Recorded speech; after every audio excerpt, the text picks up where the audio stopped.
saying that there is now a formation of the National Multi-Sectoral Forum that will bring together all people.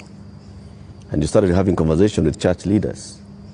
The Gen Z, upon seeing this, are saying, we did not ask for a conversation. We asked for action. So what action is going to precede this conversation? Because the conversation is another talk. It reminds people of the NADCO talks, the BBI talks, IPPG. the IPPG talks that just happen and they just don't end. And people are saying, we want action, Mr. President. Right now, we will participate in action, in conversations maybe later, but for now, Mr. President, yes, what's the action? I promised that I will engage the young people. Yeah, I promised. I was just making good my promise. And I promised a multi-sectoral forum, and that's what I have put out. I also promised that these are some of the topics I want us to discuss. I want us to discuss debt. I want us to discuss taxation. I want us to discuss unemployment. I want us to discuss corruption. I want us to discuss these issues. And it was a suggestion, and I am open. I am hearing that the young people are saying, we don't want a multi-sectoral forum. Maybe we should have an engagement with the president on X.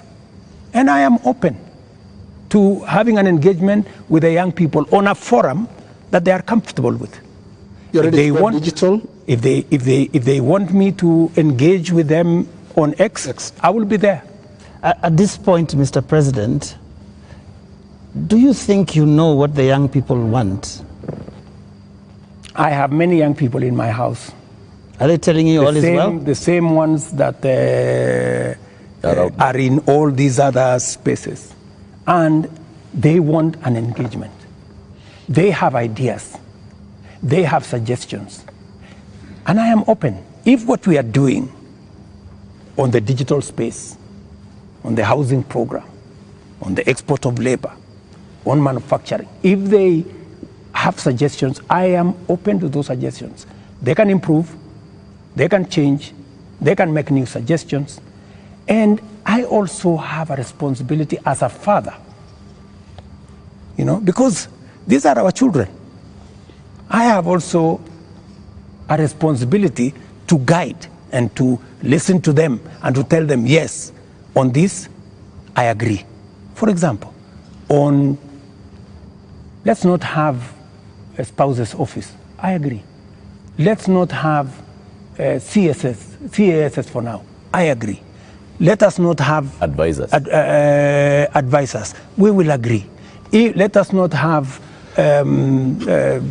churches being a space for politics. I agree. So many of these areas, we need to even have a conversation. If we are paying 46% of our revenues for salaries and wages, when the legally established space should be 35%. That is why I started a conversation with Salaries and Remuneration Commission. We must deal with the issue of wages and salaries so that we bring them down to 35% and leave more money for our development.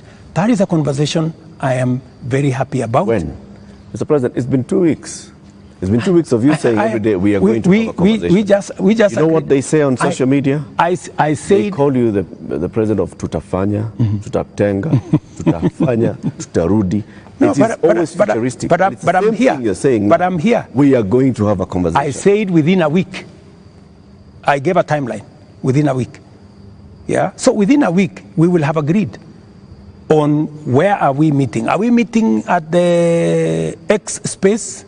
I am ready for that X space. Are we agreeing on this multi-sectoral? I'm waiting to see the suggestions that Kenyans have. I don't want to prescribe any suggestion, but when I give out a suggestion, I expect feedback. I expect people to say, maybe this is okay, maybe this is not okay, and then we agree on a way to move. Mr. President, any of them analyzing what you have actually said tonight on the issue of your advisors, your cabinet, what you're going to do, what Kenyans like to call heads that are going to roll as a result of this national shame, because that is what many people have called it. You have said, watch this space. And here there are all these other things that young people are asking you about. What is that concrete thing that you're telling them tonight that I have heard you? These are the things I've heard you say since all these things started, and this is what I have done. Because you seem to have withdrawn or declined to sign this finance bill rather grudgingly, but not in good faith, having understood what people were saying. You're regretting this thing. You're saying, you guys mutaona, mmekataa lakini mutaona. That is what we're hearing. Let me tell you that I will not lie to the country that putting down the finance bill is going to be easy. I'll not be a leader. I have to be brutally honest. And those consequences, it will start with me to cut down